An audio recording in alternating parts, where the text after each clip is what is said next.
Hana mến chào cô bác, anh chị và các bạn.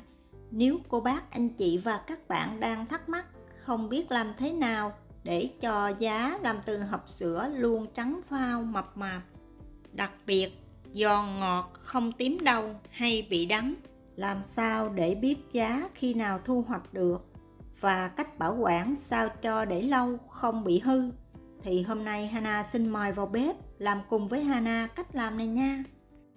Nguyên liệu rất là đơn giản, hầu như nhà nào cũng có, đó là hộp sữa. Sau khi dùng xong, mình sẽ rửa cho thật là sạch và để ráo. Hộp sữa này Hana sử dụng 1 lít. Đối với hộp sữa 1 lít thì mình sẽ dùng đậu xanh là 70g và lựa bỏ những hạt đậu xấu ra ngoài để giá mình được đều và đẹp. Tỷ lệ đậu và hộp sữa như vậy là vừa, không nhiều hoặc không ít hơn. Nhiều thì giá sẽ ngắn, ít thì giá sẽ dài và ốm. Để giúp cho đậu xanh cho vào hộp sữa dễ dàng hơn thì Hana sử dụng cái quặng. Khi cho vào, cô bác, anh chị và các bạn lắc nhẹ tay thì đậu dễ dàng cho vào hộp. Sau đó mình sẽ rửa sơ đậu qua 1 hoặc 2 lần nước. Cũng có thể rửa đậu bên ngoài sau đó cho vào hộp, nhưng làm vậy lâu hơn vì đậu ướt, khó cho vào quặng.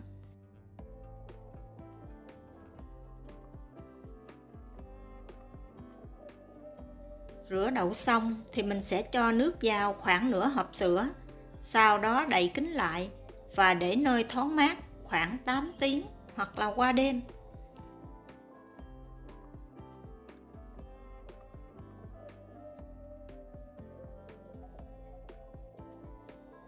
Sau 8 tiếng, cắt bỏ 4 gốc nhỏ trên đầu hộp sữa để thoát nước và trút bỏ phần nước ngâm.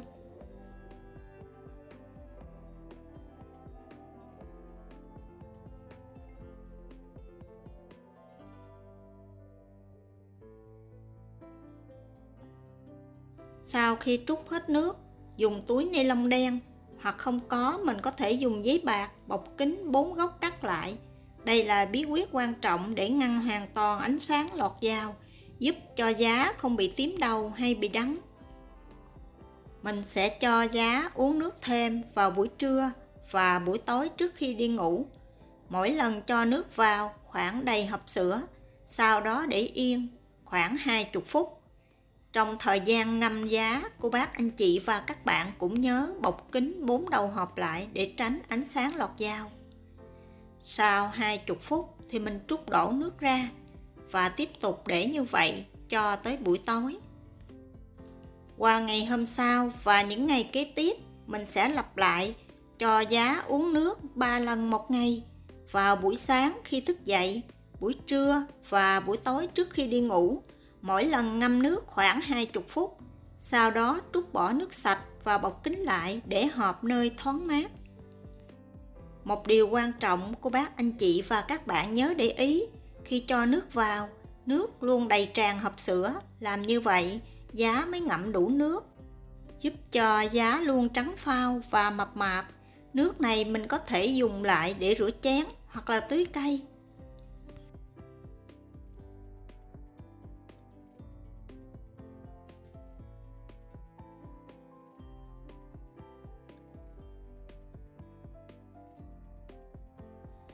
Hana chia sẻ một mẹo thu hoạch giá dựa trên cân nặng cực chuẩn. Đó là tùy theo nhiệt độ thời tiết nơi cô bác, anh chị và các bạn ở mà thu hoạch có thể nhanh hay chậm. Tuy nhiên có một cách kiểm tra độ chín của giá cực kỳ đơn giản mà không cần mở hộp. Đó là khi mình cân hộp nặng khoảng 630 tới 650g là giá đã đạt được độ mập và độ dài lý tưởng để thu hoạch. Nếu cân nặng ít hơn mức này, giá chưa đủ thời gian phát triển nên sẽ bị ốm.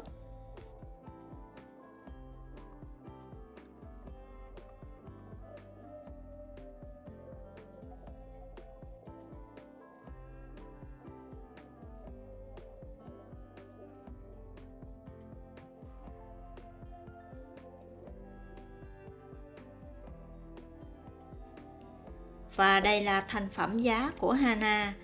Giá rất là trắng dài, mập mạp và ăn rất là giòn ngọt, không bị tím đâu. Mình chỉ cần cắt hộp ra, sau đó trút nhẹ phần giá này ra ngoài rổ, dùng tay vũ nhẹ cho giá tơi ra.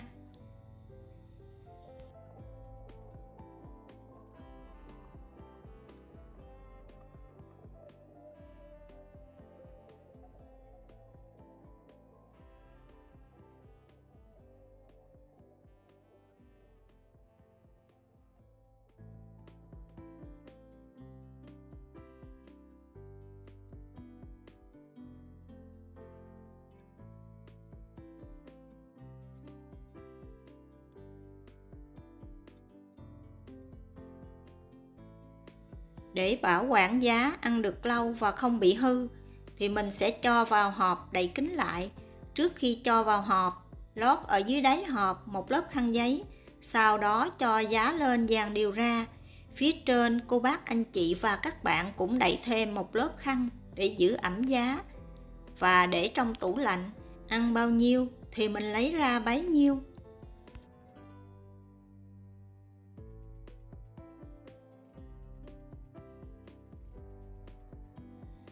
Và đây là giá của Hana sau khi để tủ lạnh 5 ngày. Cách bảo quản này giúp giá luôn giữ độ ẩm thích hợp. Giá luôn giòn, ngọt giống như lúc mới. Hy vọng cô bác, anh chị và các bạn có thêm một cách làm giá vừa nhanh, vừa gọn, vừa lẹ cho gia đình của mình. Cảm ơn cô bác, anh chị và các bạn đã xem. Hana chúc cô bác, anh chị và các bạn năm mới nhiều sức khỏe, nhiều niềm vui và luôn thành công trong cuộc sống.